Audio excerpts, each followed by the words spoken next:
All right, greetings everyone. What follows is our next in our discussion of West Africa and Africa since 1600. We looked at Ghana, we looked at Nigeria from here. Um, Next, we look at Liberia, and then we're going to look at it's called French West Africa, and we're going to include a couple places there: Burkina Faso and Senegal. So, start.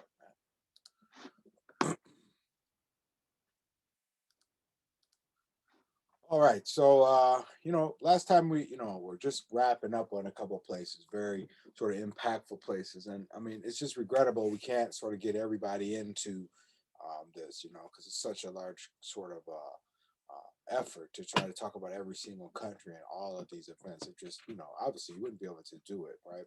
So we're sort of hitting a few more sort of key flashpoints here, right? And part of it's going to be a look at Liberia, but also then French West Africa. Okay, so let's get into Liberia, right?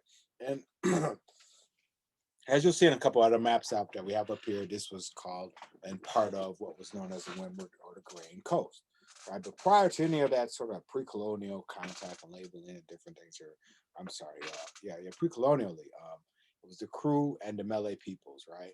And they lived in a region that I guess really it was the mountains that protected them, the mountains to the northwest, right, and to the north of the coast there, right, that sort of protected them, and from whom? Well, for instance, the large states that had grew up in Sudanic Africa that we talked about. In the prior classes, we talk about Ghana, Mali, and Songhia, but you can sort of see their last vestiges if you think about the Hausa states, right? Or you think about Futu de Jalan or some of these others. They still had some pretty expansive reach, right? But they could be largely protected. Culture sort of grew in the lens of that, right? But really, by the time of the 16th century, by the time of the fall of Sangia, right, which is one of these last states we sort of make reference to when we talk about emergencies of the Akan.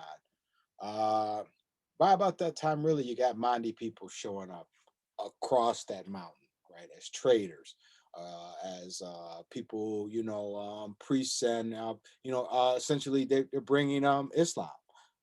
So you have a range of different things that are going on, right? And in the midst of this sort of pre-colonial space, right, somewhere in there, Momolu Duwalu Bukele does something amazing, and he creates essentially. He takes an ancient picture writing form that had been indigenous to Divide people, and he transforms it into a 19th century syllabic script, right? And when we're in class, we'll look at it itself, right? It's an important sort of discount to folks who presume the sort of lack of ability to create alphabetical language, this kind of thing, or I mean, just a language. I shouldn't say alphabetical, but just a language in its own right. And you got arguments. Some people said, well, you know, um, I think there's some people said the Cherokee that come there, I believe, in the early 20th century, may have been impactful to him writing this language. You can see the dates way before that. Another thing people said is, well, he was hearing the Europeans when they were coming up, but all that one forgets about the Muslims that were already there, so probably pretty influential in terms of writing the script, as well as the own history of the Vai language, which in itself was a sort of pictorial writing sort of system that. So you could see how it could evolve. And sure, there were some outside triggers. All cultural things happen that way. So what's the big debate about maybe make sure we situate it in an African context, right? Well, I think you can sort of see what those things are, right? But you have a dynamic culture here. The poor and the Sani that the Manda create that in this region, right? These are sort of echoes of the Mandi people become these sort of secret societies, right? Secret systems that transfer elements of culture and history, and they will have this sort of reach across the ocean as well. We'll find the poor and the Sani in places like the South America and Latin America and the Caribbean for sure, right? But this is this grain coast, right? This is how it becomes named, right? Early, just like the Gold Coast may have just early on been more impactful because of this precious metal that was there. This region becomes famous for a number of tropical goods, which include some very, fine smelling peppers that people like to put in stuff, a number of other goods, right? That's why it's called the Grain Coast. But yeah, that will change ultimately with an uptick in the American economies and a desire for laborers over there, right? So this is really the place where the United States comes into the game. right? I mean, we don't really necessarily talk about the Americans as functionaries in African colonialism. Yeah, they sent a letter to Chester Garfield sent a letter to the Otto von Bismarck and Leopold II, and prior to the Berlin Conference, something like, "Hey, America's with you." That's the sort of letter he sent, right?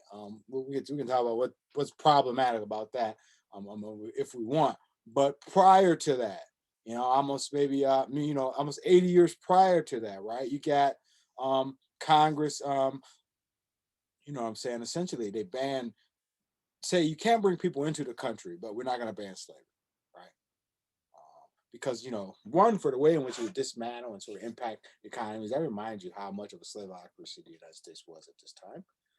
But also two, because of the growing moral outcry. Remember, the British have ended slavery as well, right? And so, and they're in part sort of, the Americans feel like they have to sort of stay in the same sort of moral lane. That becomes a sort of moral lane. I mean, all states become questionable. Remember, France is went through a revolutionary phase, which for a minute they give up slavery too, although, Napoleon will try to pick it right back up, although he was going to meet Toussaint Louverture in Haiti, and that's going to be the end of that.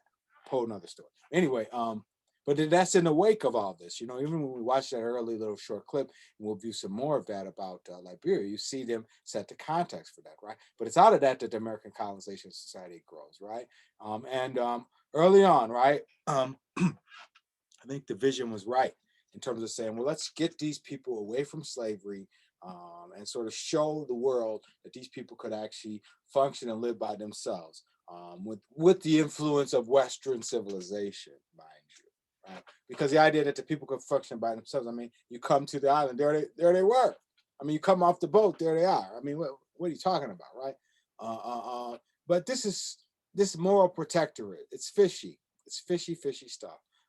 The land deal with the chief, right away becomes messy, right? Robert Stockton and the U.S. Army, basically, the Navy says, we're going to blast this thing open. If you guys don't cooperate, we're going to shoot the holes through the thing, right? And make you guys comply. It reminds me of like that sort of Commodore Perry stuff in like Japan when they say blow the doors down, that kind of stuff. It reminds me of that. But they put a gun essentially to Zola Duma's head and say, if you don't give us Cape Montserrat, we're going to kill you. So what's going to happen there, right? So they're just kind of a thing. But it doesn't mean that they agreed with it. It just means they didn't have a choice in that moment, right? So way there, you can already see something's wrong with it, right? And then on the push side, so on the American side, the very people who were supposed to be coming back, right, essentially as repatriates to this, homeland created by Americans, right? A moral call to counter the sin of slavery. Essentially, this is how it's phrased, right? But from its outset, the ACS gets involved in garbage, right? For one, it's counter to the very ideas of abolition that many people are sort of advocating for, which is like, hey, we're here, we want our free citizenship, period, right? And then many people said it was, and it essentially was a slaveholder scheme. Oops, sorry. There's nothing in. Sorry, there's nothing incorrect about that. It was a slaveholder a scheme. That's exactly what it was, right? It was designed primarily by folks like James Monroe or Henry Clay. Google both of them, you'll see. I mean, they're slave owners. They're heavy slave owners, right? And at one point, this is David Walker. Now, he's a very strong African American voice in the 1830s who starts calling out all kinds of stuff, right? If you don't know about David Walker's appeal in the 19, when they gonna make that move? All right, let me stop. All right. But anyway, he says colonizationists, meaning the ACS, think they have a set of brutes to deal with, meaning the Africans who have been enslaved, brought over here as captives. Sometimes they're descendants now who they want to sort of, they're just going to treat them like brutes. Sure enough, do they think they can bundle us up like brutes and send us off as they did our brethren of the state of Ohio? And he's talking about how a bunch of free colored folks got sort of forcibly moved out of Ohio, right? By force. And so he's saying this whole thing is just really, really essentially boiling down to concern that free blacks were becoming the feature of organized rebellion, and that also too free blacks were more competitive with white workers, right? And you could dress that up with all that language about them working for less wages and all that stuff too. Yeah, that's right. But they were more competitive. They were also more efficient. Sometimes they could also do jobs better. I mean, come on. You hear of a lot of folks who had been slaves or who had worked the field or who had worked in cotton gins or who had worked in early industrial, proto-industrial machinery and technology, and all of a sudden are coming out with all these inventions. How do you think that is, right? How do you think that is?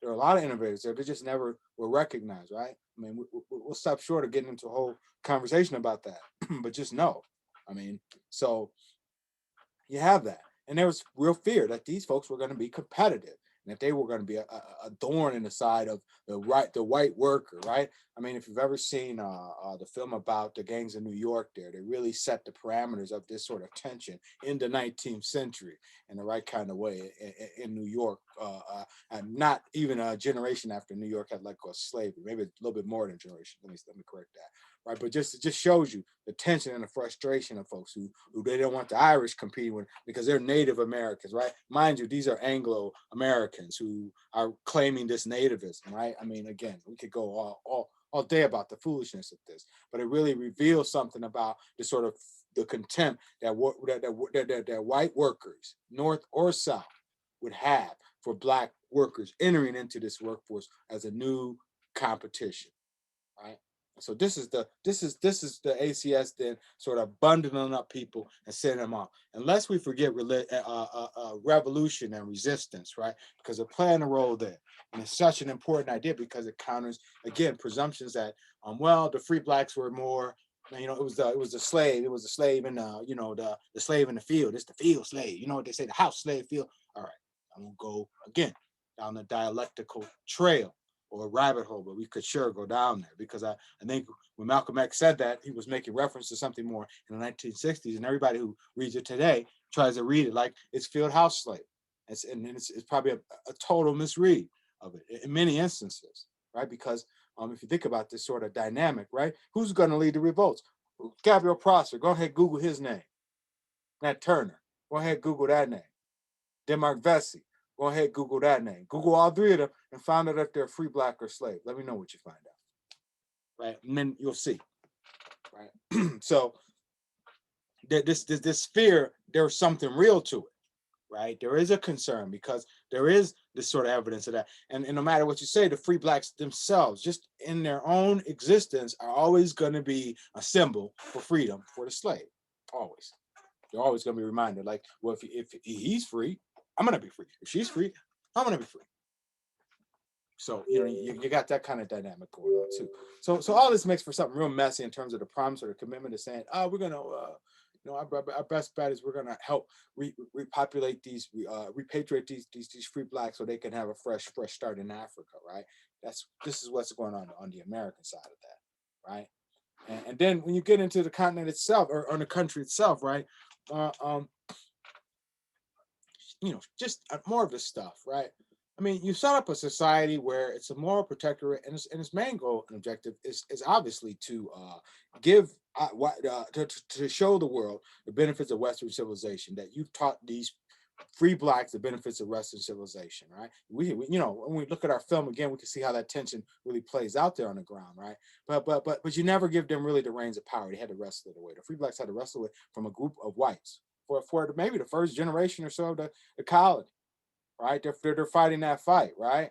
And it becomes a nation by 1856, right? The white agents are ultimately phased out, but then you still will have a tension between the local ethnic folks we described, and now these folks who have come back as African Americans, now as Africans, now who have settled in Liberia, right? So now you got that tension there that's gone away now, right?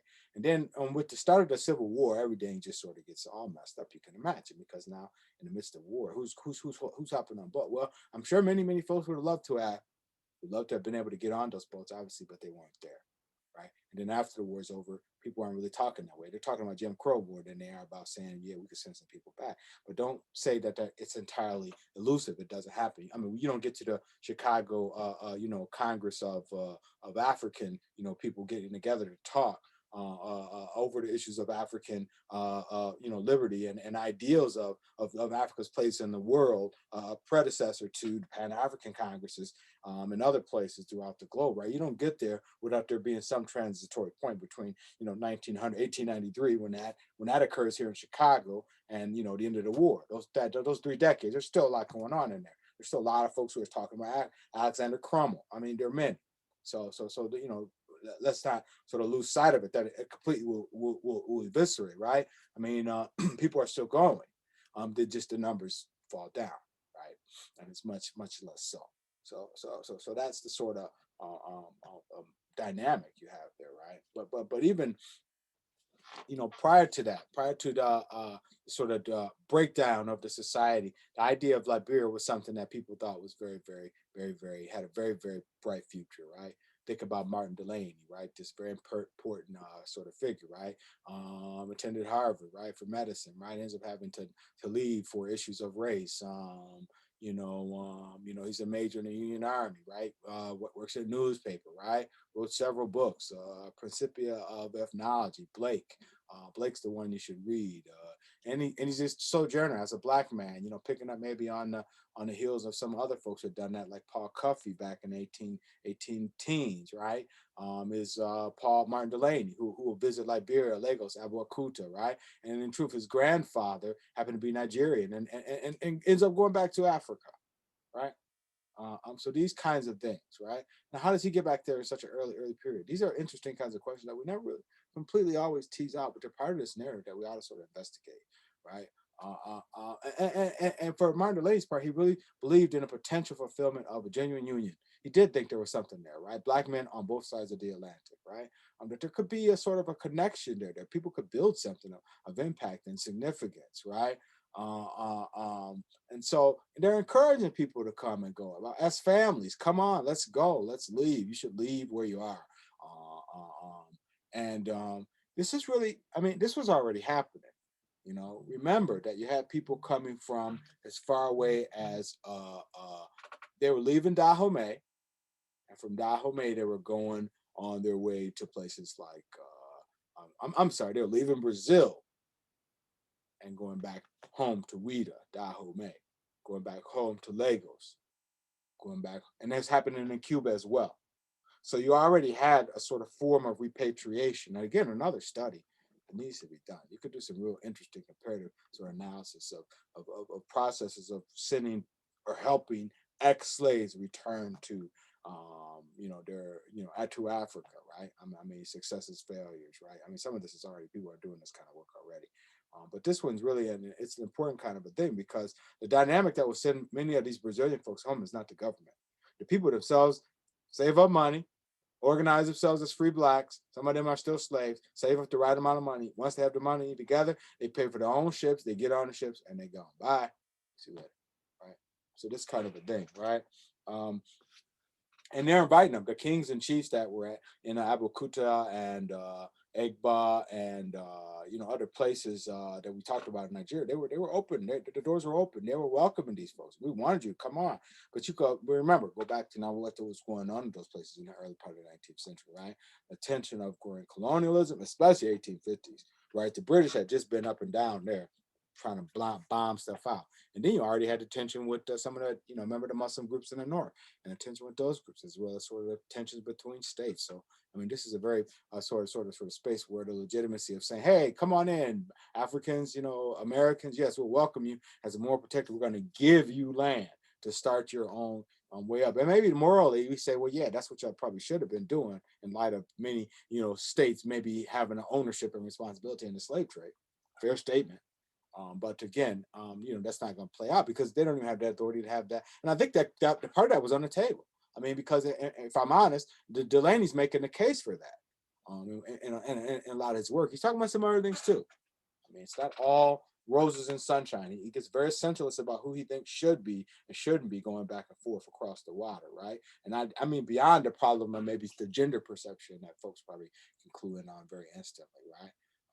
So these kinds of things. But at any rate, though, he sees Liberia as something that could be significant. He sees this as an impactful thing. He believes that there's a future in Liberia, but as you see, it just isn't going to be, right? Sadly, it just isn't going to be, right?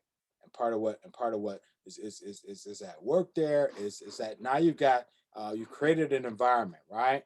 Native Americans and these immigrants, these black immigrants who have now come from or repatriates, whatever you want to call them, right? And then do the French and British stop their machinating around West Africa? No, right? So they're all still engaged and hoping to see what they can sort of control. And sort of the windward or Grain Coast is in part sort of a breakwater between maybe French and English sort of maneuvers in the upper West Africa, this kind of thing. So I mean, an American moral protectorate is right in the wrong spot in some ways, right? There's Sierra Leone, which is England's moral protectorate, is going to eat some chunks. So will sort of the French ventures and colonial sort of processes in Guinea and other places that will become part of their sort of French territory. We're about to turn to them next anyway, right? But to both of those things sort of chomp away at what will be what the Americans had called their foreign protectorate, right, or their sort of moral protectorate. America starts bagging out, especially as things start getting hot. It's sort of dollar diplomacy stuff. We start backing out the door and just saying, okay, go ahead, you can take what you want, you can take what you want. And all the time, Liberia keeps getting smaller, smaller, smaller. But anyway, and then things just get, still remain kind of problematic, right? No, they get worse. They get really, really sort of bad. And part of it is a 99-year lease that Harvey Firestone will sign to exclusively produce rubber in the region, right? And then you say, well, wow, this is just incredible. He's going to build and do all this stuff. At one point, him and Garvey are at odds or in competition, I maybe might would say, over who's going to get over here and settle. And Garvey's going to get discredited. The U.S. isn't going to give him a fair shot. Not no way, no how. Not in the 1920s, no way. So yeah, of course, Harvey Firestone is going to win out, even though the idea of a moral protectorate should have been working with Garvey. And he had his critics, as you'll see in the little piece we'll look at. But the way that they sort of problematize him, even some within Black leadership, problematized him, is part of why he couldn't accomplish what much of what he sought out to do. But his voice and the impact of some of the things that he said have had a real reach, right? Because right after they discredit him and push him out, and there's more to the story that you could really sort of get into. Ultimately, what you have is slave labor system. They're strong arming people to make them come to the quota with this rubber. And think about how bad Firestone needs that rubber. Think about the pneumatic tire and everything that's going to be used on bicycles, the automobile. So you already know, right? Slave labor, right? And so it's a mess. This place gets very, very messy very, very quickly. Legacy of harsh and arbitrary policy under these Americo-Liberians, who oftentimes have the direct ear of the United States, sort of programming and plugging them in and out, right? And for demonstrations of that, we'll pick up on a couple of clips that, two of those we've talked about, but we'll go back to them and review them again, along with a section of this Marcus Garvey clip. But you can see Liberia's going to go through a real sort of difficult and tough phase there, right? Okay, so all right. So from there, now we can sort of switch gears just a bit and now sort of turn our attention towards France and what France is going to do in Africa. We talked at length about the English, and we sort of use them as the exemplar, prima facie. You know what I'm saying? It's the example. And I think it's just because we speak English, you all. I keep saying that. That we sort of maybe it gets situated there, and that's not to downplay what the English do in Africa, but it is to say the French are there, the Dutch and the Belgians and Portuguese, right? They're all there. Everybody's in here trying to get in this trade and get this money up out of here, right? So I don't want to make it appear that way, right? And you do have these sort of, I mean, like if somebody's really talking about studying Africa more critically, study French. I would have studied. If I had known that in high school, I would have probably been on French, and instead of sort of picking it up a little bit later, trying to pick it up later, I would have been on it like my wife. She studied. She's fluent. Because I mean, this is you could use it here. You could use it here. French is spoken in many places. English is too. But if you can speak English and French, and maybe, I mean, you need to know a local term too. You could go over here and you can do massive things, massive things, just on the communication side. But anyways, I bring up France here in terms of how they will arrive in Africa. And they arrive in Africa the way most of these Europeans arrive in Africa, in a very, very problematic way. And I mean, post slavery, in a very, very negative way, through power politics of the era. This is the age of imperialism, as we have described, right? And they use the rhetoric of freedom and slavery, right, to do it. Like here's Libreville, right? And this is sort of the French version of their sort of Liberia, or the British as Sierra Leone, right? All these places where they claim to be, they were repatriated centers for freed slaves, right? But in the way that you catch them and maybe stop a slaver from bringing a ship over to the Americas with people, then they end up sort of caught in a web of working in a colonial sort of situation here back at home in many instances, right? So I mean, these are the sort of bizarre sort of catch 22s of this, of the duplicities of this system, right?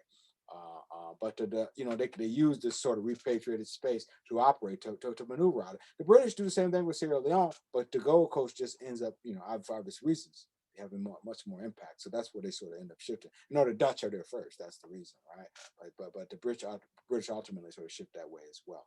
Right, but anyway, Gabon is where they have their sort of first claim, and that's where you have Libreville, and they use sort of a strong arm sort of way, sort of push their way in, just like everybody else is doing, right? And if you remember, well, we talked about it in our prior class on this last of these sort of Sudanese sort of expansionists who's using the rhetoric of jihad, that of fundamentalism, that of questioning slavery, that of critiquing paganism, right? Um, and oftentimes as a sort of duplicitous way to sort of engage in slavery on the African side sometimes. Not often, but we'll see that play out, especially towards the very tail end. And I mean tail end because maybe Fruta de Jalan, way, way, way 1725, or some of these others are the early ones, right? There's some early ones there too, Meek Malik Sai, and others, man, just way, way early. So this is by the end of the phase of the jihads as a feature of reform, really reform in the way that you might include abolishing systems of servitude, right? Questioning them, right? So this guy essentially is, he's been slave trading, but the arrival of the French makes him sort of turn, and he will try to fight a bit in the last Reba, but ultimately, the French succeed. And it's because they're using power politics. They're just grounding stuff down. They come in with the cannon. They just ground people to submission. I mean, that's the goal, right? They put their own people in power, right? But the whole ultimate goal is this sort of direct rule. Remember, we called the English indirect rule. So what makes the French direct rule? What's the difference, right? Well, here's some characteristics here, right? I think fundamentally, it's a highly centralized authoritarian regime. It's a creation of that, right? And this was crafted out in different sort of languages, right? Where I think the English might be pretty clear about sort of racial segregation and separateness of peoples. I mean, the Dutch would be very similar. They're very clear. The French might be a little bit more fluid.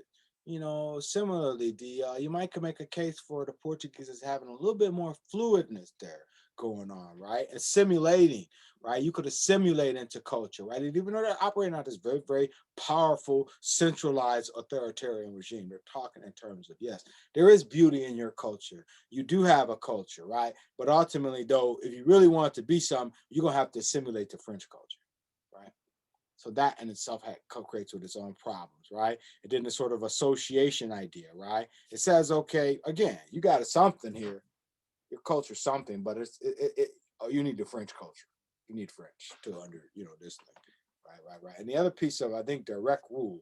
that's going on that I think is very, very important is that, the arbitrary appointment of chiefs. And English do this too. So we don't make it seem like this is only a French thing. But the French sort of do it in a way that's kind of very, very noticeable.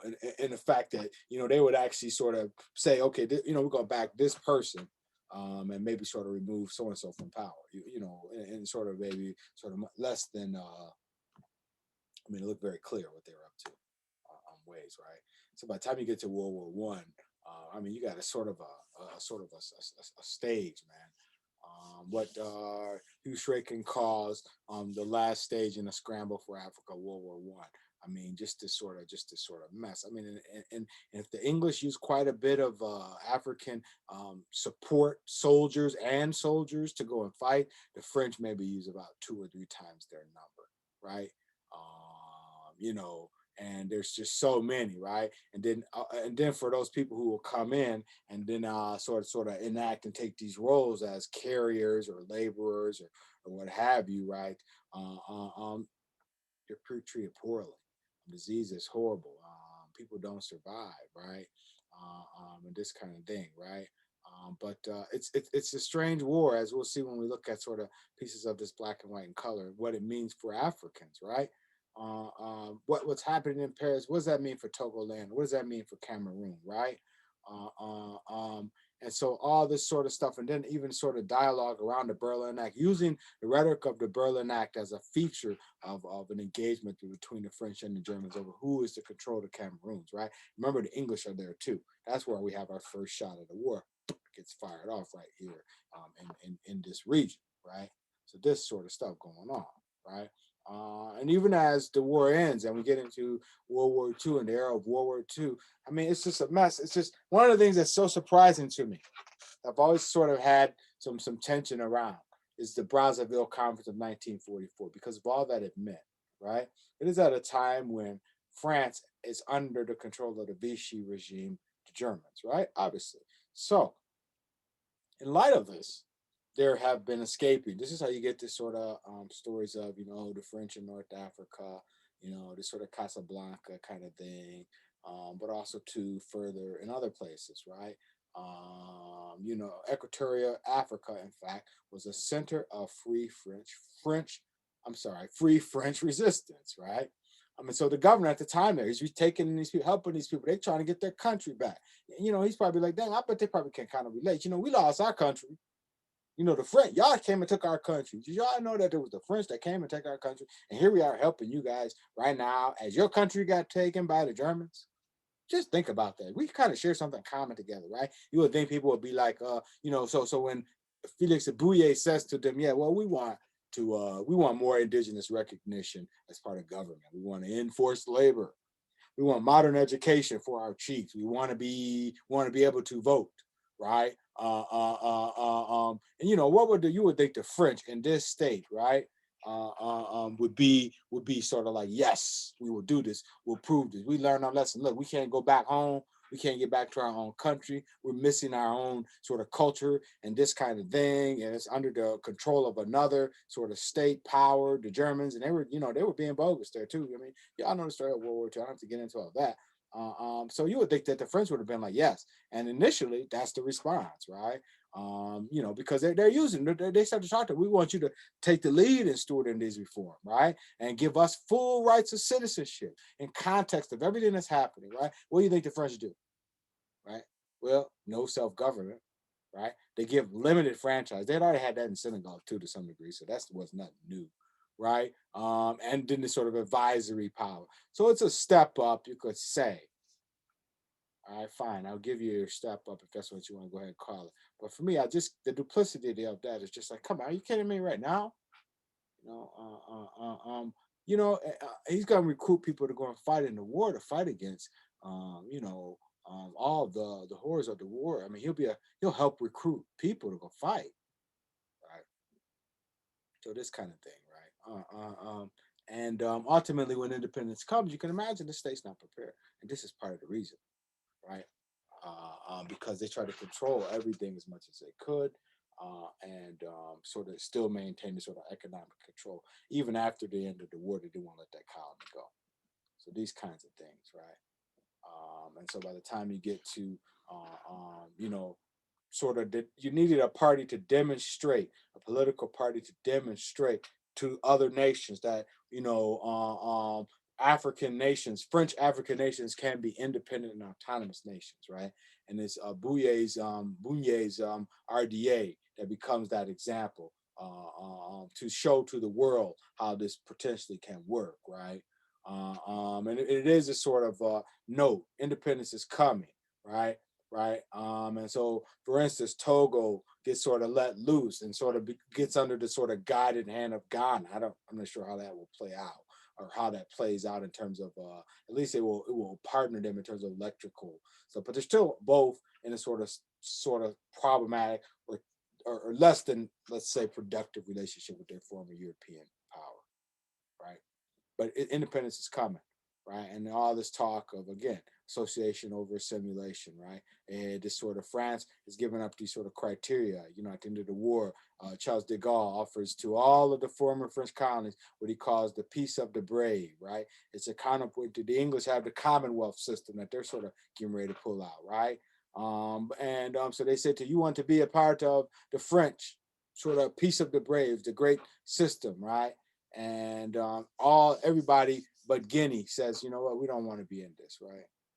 Um, they want to go separate, and some other colonies too, right? We'll say, well, we don't want to go entirely this way, right? Benin does that too. That's why, in part, they end up sort of having a bit more sort of. I would argue some of the Marxist influence there is sort of maybe could be rooted in some of their desire to not do this. And I know for a fact, and when it comes to Benin, only because I talked to people there in particular, that the French didn't go nicely, right? They like tried to take all of their resources with them as they walked out the door. Telephone wire, everything from telephone wire to stuff like their cars, their any technical resources, telephones, anything. They took everything that they thought they brought there with them, right? And they caught one of a very historic site in Ouidah on fire as they walked out the door. And that was told to me by several folks who lived there, when they described how the French exited and treated countries who wouldn't take their piece of the brave, right? So it was almost like it was sort of a betrayal, or they presumed it to be a betrayal, right? And all this just sets out the sort of negativity of this, and this sort of the reality of this, right? So amidst the color and the rhetoric and the language of liberty, fraternity, and equality is the real nakedness of some of this. Haiti, for sure, on our side shows us, but the way these African colonies and the mess that the French put African colonies through, I mean, the English is just the tip of the iceberg. Trust me when I tell you that, right? And one perfect example of that is Burkina Faso, right? Oh, you look no further than Burkina Faso, right? And remember, these are Masi. These are folks who also had affiliations with the Akan folks up here, who have been sort of vestiges of the Songhia state as it sort of comes apart. Remember, we talk about Mandi and other people who are coming. The Masi were traders with Sungia, so they also get somewhat displaced, right? And they're moving around, they're mobile. Something in this upper West Africa region that you can sort of note of is the sort of mobility of these local groups, right? Although climate and geography will play a factor in that mobility, right? But there's some moving around, right? But the Masi folks always had a sort of footprint there along the Niger River, right? But you can see where they're sort of located in an interesting place. Sorry.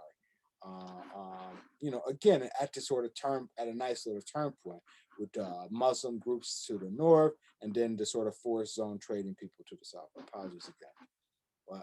But for the English, or for the French, sorry, this was an exploitable region for its resources, right?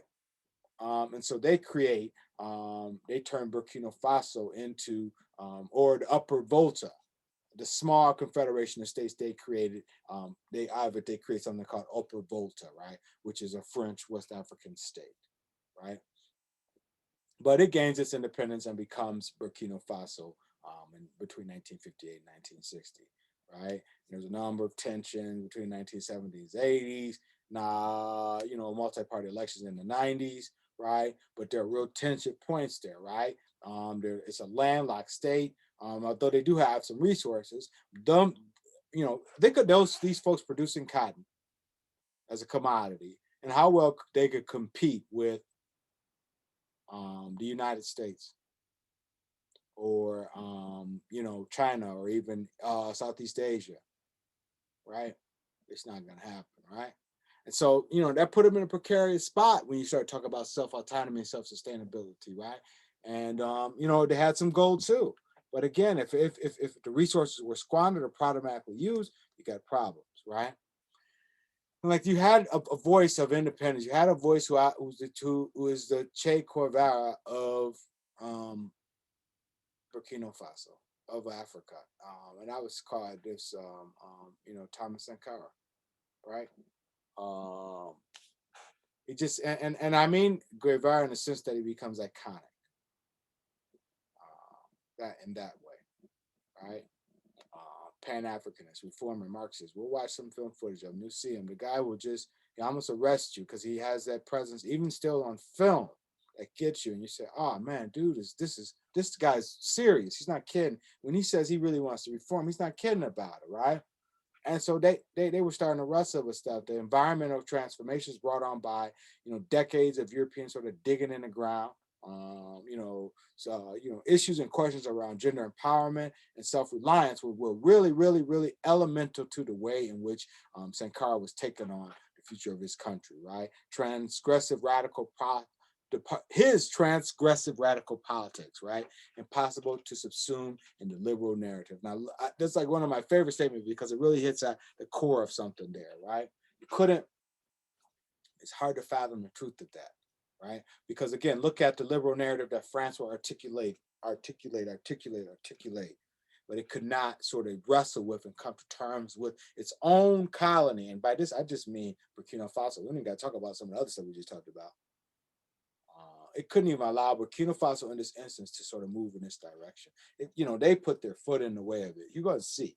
I mean, we're going to show some of this on the video, so you'll be able to see for yourself. So you could take, so it was no surprise he was murdered by European and anti-communists. Right, here's where that's Cold War stuff is starting to kick in. Right, and that he would be murdered, and that his best friend would play a role in his murder, and that his best friend, whose name was Blaise Compaoré, right, his best friend, comes to power after he kills his friend Thomas Sankara in 1987, and has been in power ever since. I think in 2015 it was the first sort of tensions around getting this guy for power. Here he is pictured with President at the time, Barack Obama.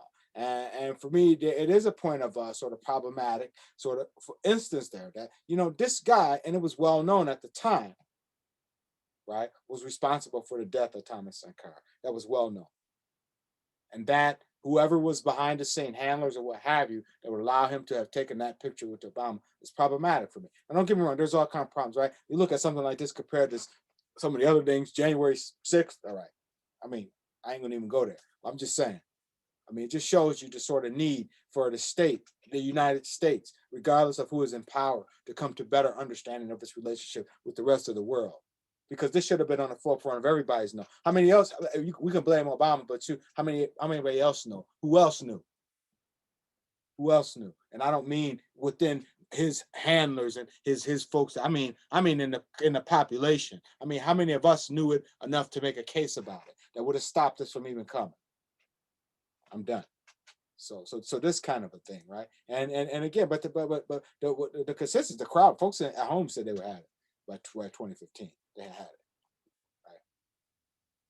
So this is a dynamic, and the French are just they're in many instances up to no good. Faidherbe Bay, when we talk about a prior 19th century policy of just sort of pacification and to stimulate the trade in goods they wanted, the gum, mastic gum, and also then the ground nut trade, right? The peanuts, right? This money, right? And they use bombs, they use military efforts to subdue and to control and exert authority here, right? This is what we're talking about. And when we talk about again a franchise, and this is what made the sort of French sort of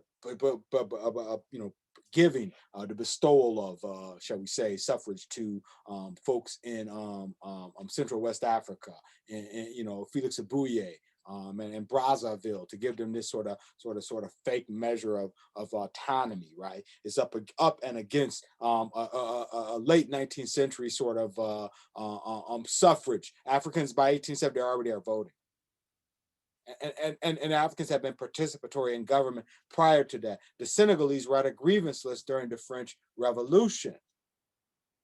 So these kinds of things. And then now, so how are you going to try to say, okay, well, yeah, well, let's just give you let's just give them a little bit of it then now, as if because we're not sure you guys know how to use it or something. I don't even know, right? But you can see this. I mean, when we watch the film, black and white and color, look for the commandant, right? Because you will see this figure who is that's the French, that means commander. So they don't put a governor in charge of a place. They put a commandant, a commander. So the idea is that you're going to operate this as a sort of direct military system, hence the notion, direct control, quasi-military colonial authority, right? But you'll see what that means in practice when we look at the film just a bit there.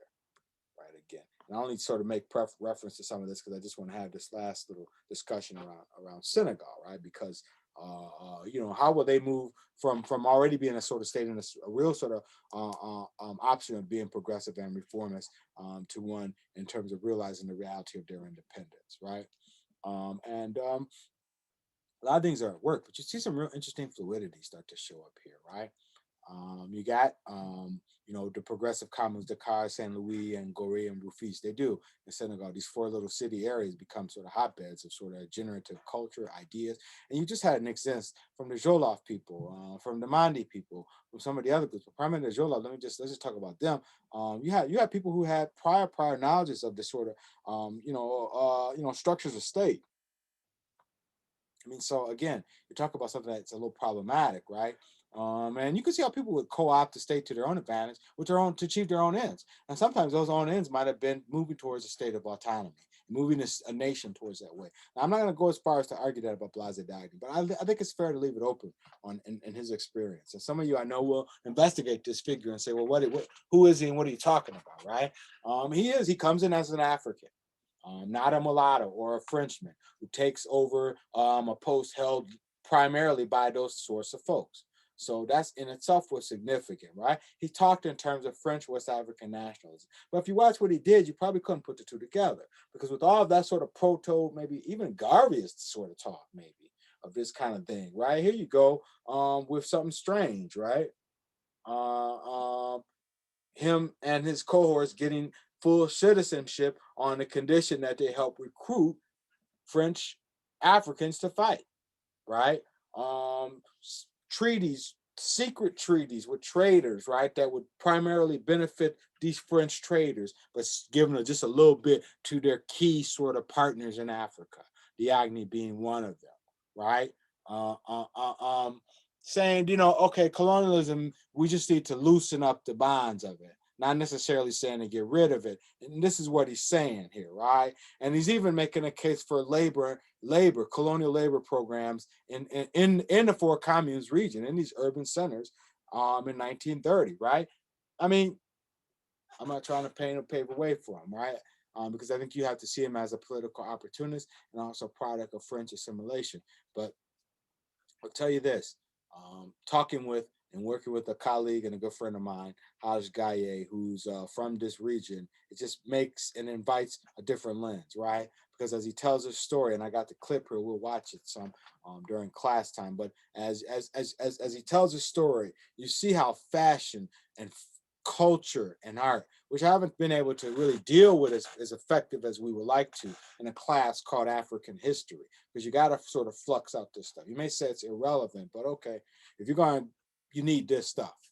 You decide you're going to make a case for studying African history and culture. You need a course that's emphasized these sort of isms and especially since 1600. Ultimately, you have to be going there to make sense of some of these sort of features of that. The aesthetics are important too. Most ideally, you have a university or a curriculum that offers this sort of critical impact stuff as in conjunction with, or as a precursor to, or as maybe a sort of prerequisite to courses on African art and aesthetics, right? This kind of thing. All right, I don't want to get off track, but frankly, I just think that's relevant because art, you have to see it. Because what starts happening is the fluidity of art, right? And you have the French emerging sort of style, right? modern style, I guess, of suit making, all these kinds of things. And you have a sartorial style amongst the Senegalese people, or the Wolof people that goes back centuries, right? People have been tailors going back centuries, right? It was a tradition that was passed down. The looms themselves, not unlike what you see with the Akan folks and the Kente weaving, right? You see a whole tradition of that, of people creating fine cloth, an elaborate ceremony related to the presentation, and the tailoring itself, a very, very fine works of clothing. So that flows right in with the French in some very interesting ways, and we could see how that's going to sort of feature into things. You say, well, what are you talking about, right? The fact that my good friend Haj's father dressed um, officers, French officers from World War II is important, right? And then turned around and dressed folks from who were, the president of Niger was getting ready to go towards independence. The president of Senegal was moving in the direction of independence. Presidents of Guinea was moving towards independence, right? They're putting on clothes that are tailored by this guy's father, my friend Haj Kaya, his father. So this kind of thing. And this invites you, you got to sort of paint a different lens on it. That's why I bring it up at the very end when I talk about this sort of aspect of French nationalism in the Senegal example. So, okay, we'll end right there and look at some of these issues in more detail during the class discussion.